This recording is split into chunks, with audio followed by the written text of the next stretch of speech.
انہوں نے فوراً انہیں گھر آنے کو کہا تھا۔ ان کی پریشان آواز سن کر ان کا دل سکڑ گیا۔ انہیں لگا کچھ بہت برا ہو گیا ہے۔ وہ دھڑکتے دل کے ساتھ گھر داخل ہوئی۔ لاؤنج میں داخل ہوتے ہی ان کی نظر خطاب اور عمر پر پڑی۔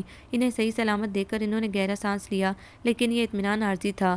عمر کی حالت قابل اطمینان نہیں تھی۔ اس کی شرٹ کے بٹن ٹوٹے ہوئے تھے، شرٹ کے دامن پر خون کے دھبے نظر آ رہے تھے، بال بکھرے تھے، جبکہ چہرے پر بھی جا بجا خراشیں پڑی ہوئی تھیں۔ وہ بے اختیار عمر کی طرف بڑھی۔ عمر میری جان، یہ کیا ہوا؟ اس کے زخم چھوتے ہی ان کی آنکھوں سے آنسو رواں ہو گئے تھے۔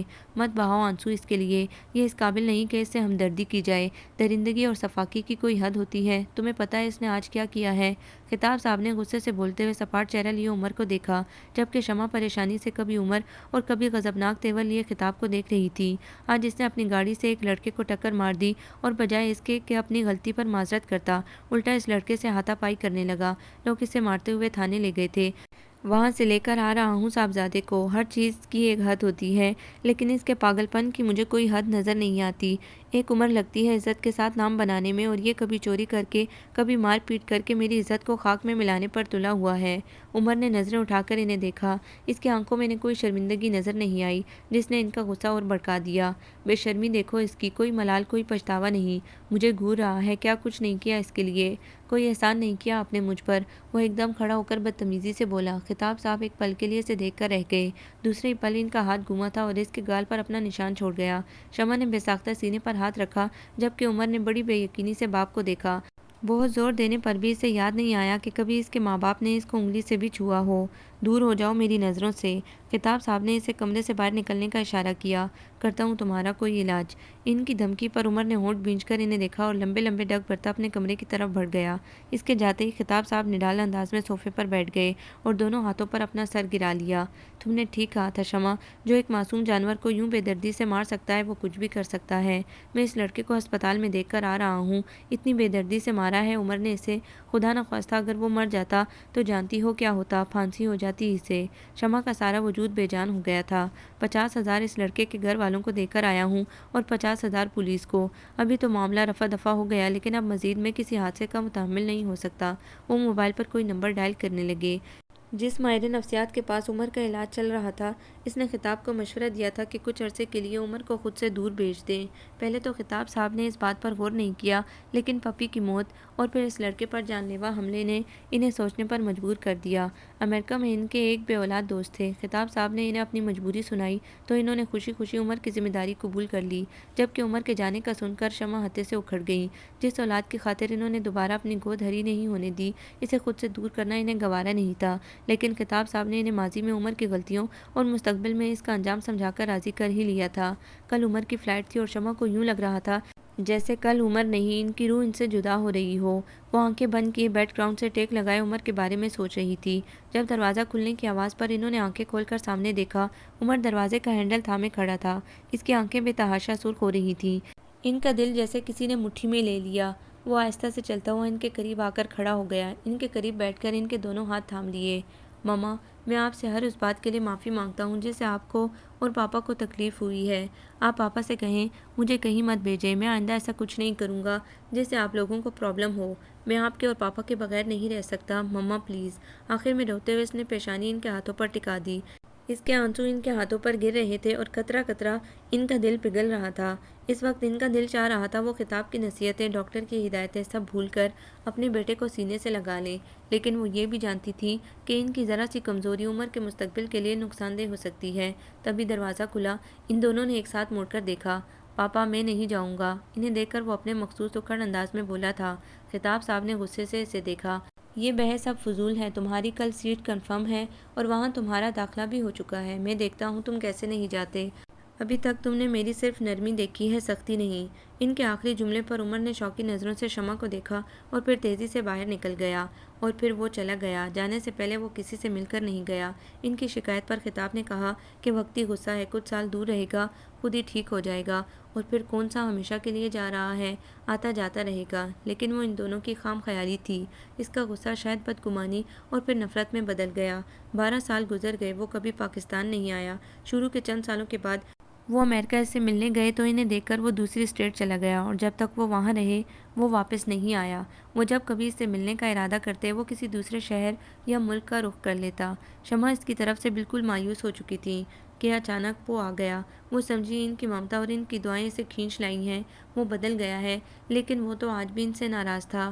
آنٹی، شیزا کی آواز پر وہ چونک کر اسے دیکھنے لگیں۔ برو کے لیے چاند جیسی دلہن ڈھونڈنا شروع کر دے۔ برو شادی کے لیے مان گئے ہیں۔ وہ دونوں اس موضوع پر بات کر رہے تھے مگر شمع ماضی کی تلخ یادوں میں کھوئی ہوئی تھی۔ شیزا کی بات سن کر مسکرانے لگیں۔ مجھے شادی کرنی ہے یا نہیں، یا کس سے کرنی ہے، اس کا فیصلہ میں خود کروں گا۔ اس کا حق میں کسی کو نہیں دوں گا، چاہے وہ رشتے میں میرے ماں باپ ہی کیوں نہ ہوں۔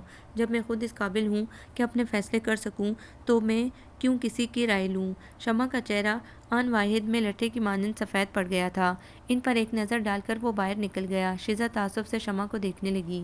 یہ تم مجھے کہاں لے آئی ہو؟ تمہیں معلوم بھی ہے کہ مجھے پبلک پلیس سے سخت الجھن ہوتی ہے۔ ہجوم کو دیکھ کر اس نے شیزا سے کہا، اگر آپ امریکہ سے میرے لیے کچھ لے آتے تو میں کیوں آپ کو یہاں لاتی؟ اب جلدی سے جیب ڈھیلی کریں، مجھے بہت ساری شاپنگ کرنا ہے۔ عمر نے بحث نہیں کی اور اس کے پیچھے چلنے لگا۔ شیزا ایک جیولری کی دکان میں گھس گئی۔ 15 منٹ تک جب شیزا کی مصروفیت میں کوئی فرق نہ آیا تو وہ اسے بتا کر باہر نکل آیا۔ باہر موسم بہت اچھا تھا، تیز ہوا چل رہی تھی۔ ستون کے قریب کھڑے ہو کر وہ آتے جاتے لوگوں کا جائزہ لینے لگا، پھر کچھ خیال آنے پر اپنا موبائل نکالا اور ٹریول ایجنٹ کا نمبر ملانے لگا، جب ایک رنگین آنچل آ کر اس کے چہرے پر رک گیا۔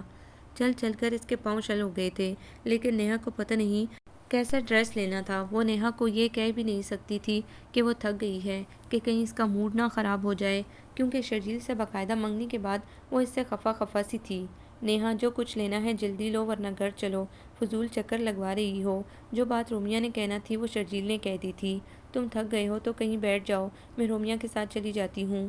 رومیہ نے ایک بے بس نظر شرجیل پر ڈالی اور ناچار نیہا کے ساتھ چل پڑی۔ نیہا ایک اسٹال کے پاس رک گئی جہاں بے حد رش تھا۔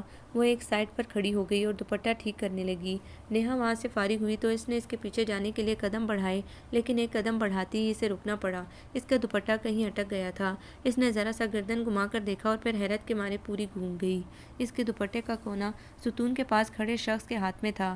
اس کے مڑنے پر اس نے بھی اسے دیکھا۔ رومیہ نے اس شخص کی نظروں کو اپنے چہرے پر ٹھہرتے محسوس کیا تھا۔ ان نظروں میں جانے کیا تھا کہ اسے اپنا چہرہ دیکھتا محسوس ہونے لگا۔ اس نے اپنا دوپٹہ کھینچا، اس کے باوجود نہ اس نے نظروں کا زاویہ بدلا اور نہ ہی اس کا دوپٹہ چھوڑا۔ رومیہ نے گھبرا کر اپنے دائیں بائیں دیکھا۔ لوگ اپنے دھیان میں تھے، لیکن کچھ لوگ ان کی طرف متوجہ بھی ہو گئے تھے۔ رومیہ یکدم پریشان سی ہو گئی۔ اتنے ہجوم میں بھی اسے اس شخص سے عجیب سا خوف محسوس ہوا تھا۔ وہ 2 قدم چل کر اس کی طرف بڑھی۔ میرا دوپٹہ، رومیہ نے بہت آہستگی سے اس کی طرف دیکھے بغیر کہا۔ اس نے دوپٹہ چھوڑ دیا اور وہ ایسے بھاگی جیسے موت کا فرشتہ اس کے پیچھے لگا ہو۔ نیہا، میرا خیال ہے گھر چلتے ہیں، باقی شاپنگ کل کر لیں گے۔ چلو ٹھیک ہے، تمہاری طبیعت بھی ٹھیک نہیں لگ رہی، بس یہ چوڑیاں لے لیں۔ یہ کہہ کر نیہا پھر چوڑیوں کے اسٹال کی طرف مڑ گئی۔ رومیہ نے پیچھے مڑ کر دیکھا، وہ کہیں نہیں تھا۔ وہ ہر سیکنڈ کے بعد ارد گرد نظر بھی ڈال رہی تھی۔ وہ شخص نہ جانے کیوں اس کے حواسوں پر سوار ہو گیا تھا۔ تم بھی لے لو۔ نیہا کے کہنے پر اس نے پہلے چونک کر نیہا کو اور پھر چوڑیوں کو دیکھا اور پھر سر جھٹک کر سارا دھیان چوڑیوں پر لگا دیا۔ ملٹی شیڈ میں بہت خوبصورت چوڑیاں تھیں۔ اس نے کچھ چوڑیاں اٹھا کر پہن لیں۔ اس کی نازک کلائیوں میں وہ بہت اچھی لگ رہی تھی۔ اس نے مسکراتے ہوئے جوں ہی چوڑیوں والے سے قیمت پوچھنے کے لیے سر اٹھایا، اس کی مسکراہٹ غائب ہو گئی، بلکہ ہاتھ میں پکڑی چوڑیاں بھی گر گئی۔ وہ شخص بالکل اس کے سامنے کھڑا تھا۔ کیا ہوا؟ اس کو یوں ساکت کھڑے دیکھ کر نیہا نے پوچھا تھا۔ تمہاری طبیعت زیادہ خراب لگ رہی ہے، چلو گھر چلتے ہیں۔ نیہا کے کہتے ہی وہ تیزی سے مڑ گئی۔ برو، وہ تیزی سے آگے بڑھ رہا تھا جب شیزا کی آواز پر رک گیا۔ اس نے مڑ کر دیکھا، وہ بھاگتی ہوئی اس کی طرف آ رہی تھی۔ کہاں جا رہے ہیں؟ میں کب سے آپ کو ڈھونڈ رہی تھی۔ اس کے قریب پہنچنے پر وہ ہانپتے ہوئے بولی۔ عمر نے مڑ کر اس کی طرف دیکھا، وہ نہیں تھی۔ وہ بے چینی سے اجنبی چہروں میں تلاش کرنے لگا۔ کیا ہوا؟ کس کو ڈھونڈ رہے ہیں؟ اس کی نظروں کے تعاقب میں دیکھتے ہوئے شیزا نے پوچھا۔ کچھ نہیں، چلو۔ وہ چل پڑا، لیکن چند قدم چل کر اس نے پھر پیچھے مڑ کر دیکھا تھا۔ اپنی زندگی میں سے کئی چہرے اچھے لگے تھے، لیکن یوں کسی چہرے نے بے چین نہیں کیا تھا۔ پتہ نہیں وہ کون تھی، کہاں رہتی تھی، وہ سوچنے لگا۔ اپنے محسوسات وہ کسی سے شیئر کرنا چاہتا تھا۔ شیزا کا خیال آتے ہی اس نے گھڑی کی طرف دیکھا جہاں رات کے 1 بج رہے تھے۔ اسے بتانے کا ارادہ صبح تک ملتوی کر کے وہ کھڑکی کے پاس جا کر کھڑا ہو گیا۔ سارا لان اندھیرے میں ڈوبا تھا، کہیں کہیں بلب کی روشنی تھی۔ مجھے اسے ڈھونڈنا ہوگا۔ اس نے کھڑکی کے پٹ پر مضبوطی سے ہاتھ جمائے ہوئے تھے۔ مجھے اسے حاصل کرنا ہے ہر صورت۔ بہت سالوں بعد پھر پہلا سا جنون اس کے اندر آ گیا تھا۔ اگلی صبح وہ موجود تھی۔ اتنے دنوں سے آپ نے کیا طریقہ اختیار کیا ہوا ہے؟ صبح نکل جاتے ہیں، رات کو دیر سے آتے ہیں۔ میں ایک لڑکی کو ڈھونڈ رہا ہوں۔ اوہ ذرا وضاحت کریں گے یہ لڑکی کون ہے؟ اس دن ہم مارکیٹ گئے تھے نا، وہاں نظر آئی تھی، پھر وہ لوگوں کے ہجوم میں گم ہو گئی، لیکن تم فکر نہ کرو، میں اسے ڈھونڈ لوں گا۔ اس کے پرعزم انداز پر شیزا نے ابرو اچکا کر دیکھا۔ معاملہ کافی سیریس لگتا ہے۔ کیا وہ بہت خوبصورت ہے؟ ہاں، کم از کم مجھے تو وہ دنیا کی خوبصورت ترین لڑکی لگی تھی۔ وہ سامنے دیوار کی طرف دیکھتے ہوئے بولا جیسے وہاں اس کی تصویر لگی ہو۔ اس لیے آپ نے اپنی سیٹ کینسل کروائی ہے؟ عمر نے چونک کر اسے دیکھا۔ ٹریول ایجنسی سے فون آیا تھا۔ شیزا نے اس کی حیرت دور کی۔ آپ تو کہہ رہے تھے مجھے کسی پاکستانی لڑکی سے شادی نہیں کرنا۔ شیزا نے طنزیہ انداز میں سے پچھلی بات کا حوالہ دیا۔ عمر نے اس کا کوئی جواب نہیں دیا، ٹاول اٹھا کر باتھ روم میں چلا گیا۔ میں انکل آنٹی کو بتاؤں؟ جب وہ باہر آیا تو شیزا نے پوچھا۔ عمر کے ماتھے پر بل پڑ گئے تھے۔ یہ میرا ذاتی معاملہ ہے، ان سے ڈسکس کرنا میں ضروری نہیں سمجھتا۔ برو، وہ آپ کے ماما پاپا ہیں، آپ سے پیار کرتے ہیں، آپ کی شادی ان کی کتنی بڑی خواہش ہے۔ پلیز شیزا، اس ٹاپک کو رہنے دو، میں پہلے ہی پریشان ہوں، پتہ نہیں وہ کب ملے گی اور کتنا انتظار کرنا ہوگا۔ اس نے سختی سے شیزا کی بات کاٹ دی۔ عمر، وہ آنکھیں بند کیے اسی کے تصور میں گم تھا کہ شمع کی آواز پر اس نے آنکھیں کھول کر انہیں دیکھا۔ وہ کہیں جانے کے لیے تیار لگ رہی تھی۔ تمہارے پاپا کے فرینڈ کے بیٹے کی شادی ہے، میں اور خطاب چاہ رہے تھے کہ تم بھی ہمارے ساتھ چلو۔ آپ جانتی ہے مجھے فنکشن اور خاص طور پر شادی کے فنکشن بالکل پسند نہیں۔ اس کے روکھے لہجے پر ایک پل کے لیے وہ چپ ہو گئی۔ ہاں جانتی ہوں، لیکن تم اتنے عرصے بعد آئے ہو تو سب تم سے ملنا چاہ رہے تھے، اسی بہانے ملاقات ہو جائے گی تمہاری سب سے۔ انہوں نے ذرا ٹھہر کر پھر کہا، اگر تم چلو گے تو مجھے اچھا لگے گا۔ عمر نے نظریں اٹھا کر انہیں دیکھا۔ وہ بڑی آس سے اسے دیکھ رہی تھی۔ وہ جانا تو نہیں چاہتا تھا، لیکن پتہ نہیں کیسے وہ جانے کے لیے تیار ہو گیا۔ میں تیار ہو کر آتا ہوں۔ شمع کتنی دیر حیرت سے وہاں کھڑی رہی۔ کتنے سالوں بعد وہ پاکستانی شادی کی تقریب، خاص طور پر مہندی کی تقریب میں شرکت کر رہا تھا۔ ہر طرف مہکتے رنگین آنچل تھے، فضا میں موسیقی کا شور تھا۔ خطاب صاحب اور شمع نے اسے ساتھ اندر آنے کو کہا تھا، لیکن وہ شامیانے سے باہر آ گیا۔ باہر نکل کر وہ بلا سوچے سمجھے ایک طرف چلنے لگا۔ سامنے اسے رہائشی عمارت نظر آئی۔ وہ اپنی دھن میں اندر داخل ہو گیا۔ وہ لمبا کوریڈور تھا۔ اچانک اسے احساس ہوا کہ وہ بلا اجازت اندر آ گیا ہے۔ وہ پلٹنے ہی والے تھا جب چوڑیوں کی آواز سنائی دی۔ وہ غیر ارادی طور پر مڑا اور مڑتے ہی جیسے ساکت ہو گیا۔ وہ خیال بالکل حقیقت کے روپ میں اس کے سامنے تھا۔ اورنج اور پیلے رنگ کے فراک پاجامے کے ساتھ ڈیروں ہم رنگ چوڑیاں پہنے وہ آئینے کے سامنے کھڑی چوٹی بنا رہی تھی۔ عمر کی طرف اس کی پشت تھی۔ وہ بے خود سا ہو کر اس کی طرف بڑھنے لگا۔ پراندے کو گرا لگا کر جوں ہی اس نے آئینے میں خود کو دیکھا، سامنے نظر آتا عکس اسے ساکت کر گیا۔ وہ اس کے قریب آ رہا تھا۔ اس کی آنکھوں کی حیرت ایک دم ڈر میں بدل گئی۔ وہ تیزی سے پلٹی۔ وہ اس سے ذرا ہی فاصلے پر تھا۔ اس کے چہرے پر خوف کے واضح اثرات تھے۔ دل کا ڈر اس کے چہرے سے بھی جھلکنے لگا، جبکہ اس کے برعکس عمر کا چہرہ جگمگا رہا تھا۔ ہائے، آئی ایم عمر۔ عمر خطاب۔ اپنا تعارف کروانے کے ساتھ اس نے ہاتھ بھی بڑھا دیا۔ ہم پہلے بھی مل چکے ہیں مارکیٹ میں، شاید تم نے مجھے پہچانا نہیں، میں تمہیں ہی ڈھونڈ رہا تھا۔ اس دن بھی تم غائب ہو گئی، تمہارا نام کیا ہے؟ وہ کہتے ہوئے ایک قدم مزید آگے بڑھا تو رومیا چونک کر پیچھے ہٹی تو دیوار سے ٹکرا گئی، پھر باہر نکلنے کے لیے آگے بڑھی، لیکن وہ ایک دم سامنے آ گیا۔ وہ ٹکراتے ٹکراتے بچی۔ اس بدتمیزی پر اس کا دل چاہا کہ ایک تھپڑ لگا دے، لیکن ایک تو وہ کبھی بھی اتنی بہادر نہیں رہی، دوسرا اس طرح کی صورتحال سے کبھی اس کا واسطہ نہیں پڑا تھا، سو وہ کچھ نہ کر پائی۔ میں نے تمہارا نام پوچھا ہے۔ اس کا لہجہ ایسا تھا جیسے نام پوچھے بغیر اسے جانے نہیں دے گا۔ بدقسمتی سے وہ بالکل اکیلی تھی۔ اس کے کپڑوں پر مہندی لگ گئی تھی۔ وہ اسے صاف کرنے آئی تھی اور یہ شخص پتہ نہیں کہاں سے آ گیا تھا اور کیوں اس کے پیچھے پڑ گیا تھا۔ اس نے نظر اٹھا کر دوبارہ اسے دیکھا جو دیوار کی مانند اس کے سامنے کھڑا تھا۔ وہ ایک بار پھر ہمت مجتمع کر کے آگے بڑھی تھی، لیکن دوسرے ہی قدم پر اسے لگا گویا زمین نے اسے جکڑ لیا ہو۔ عمر نے اس کا ہاتھ پکڑ لیا۔ اس کی اتنی جرأت پر اس کے رہے سہے احسان بھی خطا ہو گئے۔ اسے اپنی بے بسی پر یکدم رونا سا آ گیا۔ عمر نے بے حد حیرت سے اسے دیکھا اور اس کا ہاتھ چھوڑ دیا۔ وہ ایسے وہاں سے بھاگی جیسے اگر تھوڑی دیر مزید وہاں کھڑی رہی تو قیامت آ جائے گی۔ عمر کتنی دیر اس راستے کو دیکھتا رہا جہاں سے وہ گئی تھی، پھر یکدم شامیانے کی طرف بھاگا۔ اندر رونے کے عروج پر تھی۔ وہ متلاشی نظروں سے ایک ایک چہرے کو دیکھنے لگا اور پھر وہ اسے نظر آ گئی۔ وہ کسی لڑکے کے ساتھ حواس باختہ کھڑی تھی۔ اس کے قریب کھڑے لڑکے کو دیکھ کر اس کے ماتھے پر بل پڑ گئے۔ وہ ان کی طرف بڑھنے ہی لگا تھا کہ خطاب صاحب کی پکار پر رک گیا۔ عمر، ادھر آؤ، میں تمہیں اپنے دوستوں سے ملواؤں۔ اس نے دوبارہ پیچھے مڑ کر دیکھا۔ وہ ایک بار پھر غائب ہو چکی تھی، جبکہ وہ لڑکا وہیں موجود تھا۔ وہ ہونٹ بھینچ کر رہ گیا۔ پاپا، آپ اس لڑکے کو جانتے ہیں؟ خطاب صاحب نے کچھ حیران ہو کر سامنے دیکھا۔ کچھ دیر تک دیکھنے کے بعد انہوں نے اسے پہچان لیا۔ ہاں، یہ ہماری کمپنی کے لیگل ایڈوائزر مقصود صاحب کا بیٹا ہے۔